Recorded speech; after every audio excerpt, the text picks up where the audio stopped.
Hi guys, so the Scottish Tories are in a very difficult position. You need to feel sorry for them, or try to feel sorry for them. Now, they're in a difficult position when it comes to Brexit. They're part of a UK-wide party that is pro-Brexit, but the Scottish people voted against this back in 2016.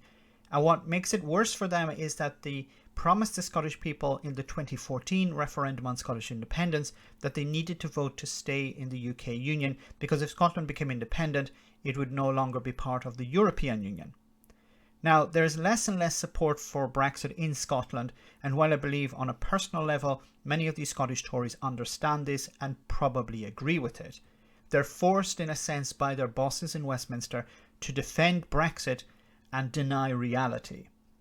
Here's a Scottish Tory trying to sell the Scots the idea that Brexit is actually going quite well. The issue of what is causing these shortages, I'd pose the question of, Oliver, does he accept that Brexit is not working? No, I don't accept that. I think that we're in the early stages of Brexit that's come at a difficult point. During a global pandemic, we're seeing, as Stephen pointed out, issues in the supply chain elsewhere. We're seeing disruption, serious disruption to the energy market around the world. You almost have to feel sorry for them. So, of course, it's the pandemic.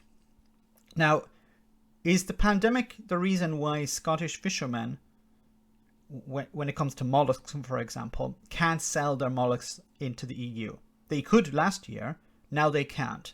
Is that because of the pandemic, or is it because of Brexit?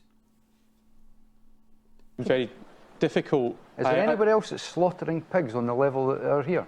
I don't know is the answer to that question. I'm sure James could answer it for you. Well, I'm sure he could. He says no. I'm sure he could answer the question for me. But what he won't do, and what you won't do, and what so many people in our established political circles won't do, is speak up for the million people in Scotland who voted for Brexit. That's 38%. What about the 62 that voted to remain? That's more people than electing Nicola Sturgeon Stephen, can I just pick up on this? Okay, unfortunately the video got cut off. He said more people than voted for Nicola Sturgeon in 2016.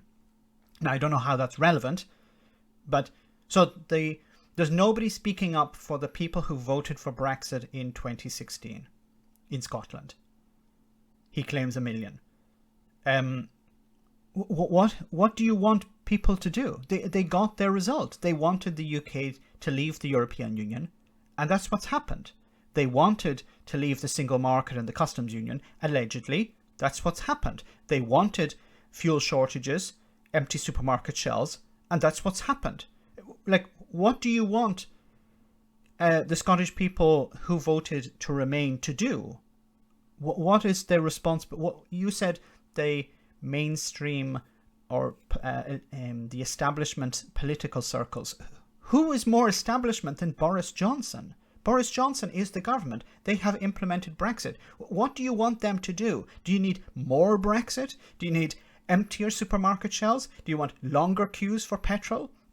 What is missing here? The idea that we aren't listening to the people who voted to create this problem in the first place. We're not listening to them enough. Like, what do you want the establishment to do? Remember, the establishment, Boris Johnson and the Tories are in charge. Your party is in charge. Your party has delivered Brexit. I really don't understand his argument here. He's complaining that we're not listening enough to the people who voted for this problem, who campaigned for this problem, who created this problem.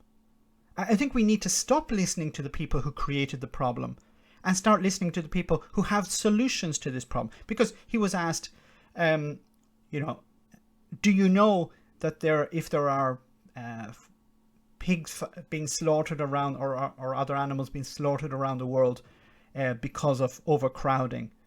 And he said, I don't know. But then we should probably stop listening to people who claim not to know, and we should start listening to people who actually understand the reality of the situation. Stop listening to these people and start listening to people who are experts. But then I think it was Michael Gove who said the public have had enough of experts. Let me know in the comment section, guys, what you think. As always, your comments are greatly appreciated. Thanks a lot.